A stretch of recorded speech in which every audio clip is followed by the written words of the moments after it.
নিজের কথা যদি অন্যদের কাছে কম বলা যায় তাহলেই কিন্তু ভালো থাকা যায়।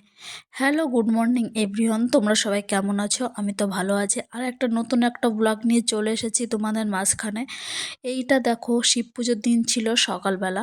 এই সকালবেলা কিন্তু আমরা পাতা পারবো বলে অনেক পাতা লাগবে, তাই কিন্তু মই বেয়ে উপরে উঠে যাচ্ছিল বোনটা, কারণ সে পারতে পারছিল না। অবশেষে দুটো পাতা পারলো। এই পাতাগুলো কিন্তু অনেকটা উঁচু ছিল বলে সে পারতে পারছিল না। তারপর পাশ দিয়ে যাচ্ছিল একটা দাদা। এই দাদাটা কিন্তু অনেকটা অ্যাবনর্মাল টাইপের, কোনো কাজ করে দেয় না, কিন্তু আমরা যখন বললাম পাতাগুলো পেরে দিতে, উনি কিন্তু মই বেয়ে উপরে উঠে গেল।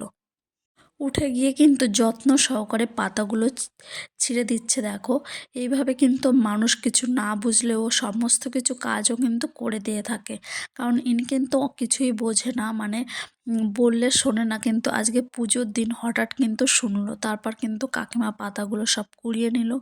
নেওয়ার পর এই বেলটা আমি পেরেছিলাম গাছে উঠে। তারপর কিন্তু শিব পুজোয় এই বেলও লাগে, তাই কিন্তু এই বেলটা কিন্তু পুজো দিতে হবে। তাই দেখো, সব পাতা কিন্তু এক জায়গায় রাখা হয়েছে।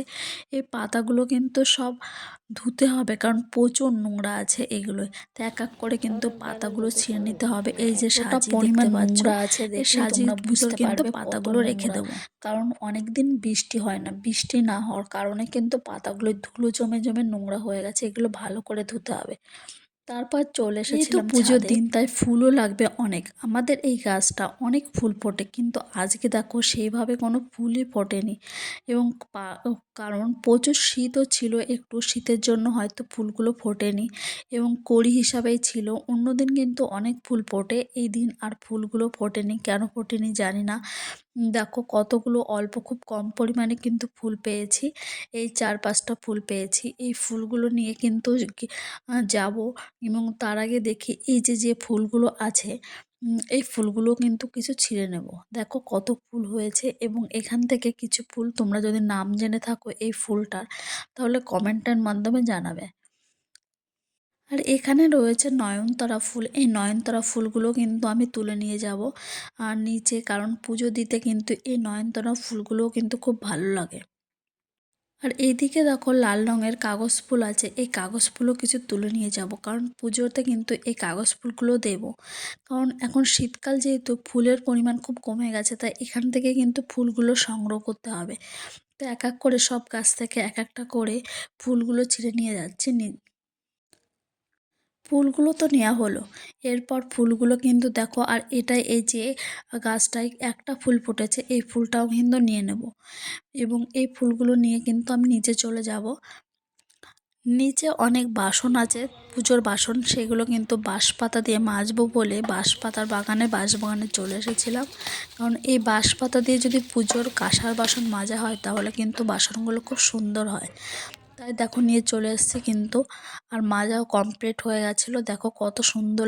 তোমরা একবার ট্রাই করে দেখতে পারো, এই পুজোর বাসনগুলো এই বাঁশপাতা দিয়ে মাজতে কত সুন্দর হয়, এবং দেখতেও খুব দারুণ হয়। আর এই যে সব পাতাগুলো কিন্তু ধোয়া হয়ে গেছে, বেলটাও ধোয়া হয়ে গেছে বলে রেখে দিয়েছি।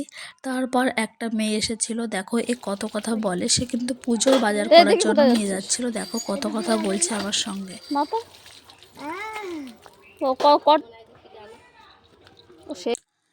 আর এই দেখো, কাঁসার বাসনগুলো সব কিন্তু মাজা হয়ে গেছে, এবং কত সুন্দর লাগছে দেখতে।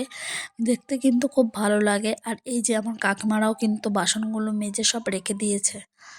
পুজোর দিনে কিন্তু সবাই এইভাবে বাসনগুলো মাজে, এবং খুব সুন্দর লাগে দেখতে। এরপর কিন্তু আমাদের আজকে কড়াইশুঁটির ঘুগনি হবে বলে কড়াইশুঁটিগুলো ভাজবো, তাই কিছু পরিমাণ কড়াইশুঁটি নিয়ে নিয়েছিলাম, এবং তার সঙ্গে সকালের যে চাটা সেটাও খেয়ে নিয়েছিলাম। আর পুজোর ফল হিসেবে এনেছিল কত ফল, দেখো আপেল, কুল, তারপর বেদানা, এগুলো কিন্তু নিয়ে এসেছিল, এবং আঙুর, কিছু শাক আলু, এগুলো কিন্তু সব নিয়ে এসেছিল। এবং পুজোর পরের দিন যে প্রসাদটা, সেই প্রসাদটা ছিল। দেখো সবাইকে বিলিয়ে দিয়েছিলাম, তারপর কিছু ছিল, এবং শিব ঠাকুরকে এখনও কিন্তু কত সুন্দর লাগছে দেখতে। তারপর দেখো একটু গোয়ালঘরের দিকে আসলাম। আমাদের গরুগুলো দেখো সব অনবরত খাচ্ছে এখনও। এরপর প্রসাদ দিয়েছিল, বাড়ির পাশে একটা পুজো হয়েছিল, সেখান থেকে কত ধরনের প্রসাদ দিয়েছে। একটা বাটির ভিতর সব ধরনের প্রসাদ দিয়েছে, ফল মিষ্টি সব ধরনের, তারপর খিচুড়ি প্রসাদও দিয়েছিল। দেখো এটা কিন্তু খিচুড়ি প্রসাদ ছিল, রাতের বেলা রান্না হয়েছিল, সকালবেলা আমাদের কিন্তু দিয়ে গেছিলো খিচুড়ি প্রসাদটা খাওয়ার জন্য। গ্রামে কিন্তু এইভাবে সব একের বাড়িতে অন্যর বাড়িতে খাওয়া দাওয়া হয়। দেখো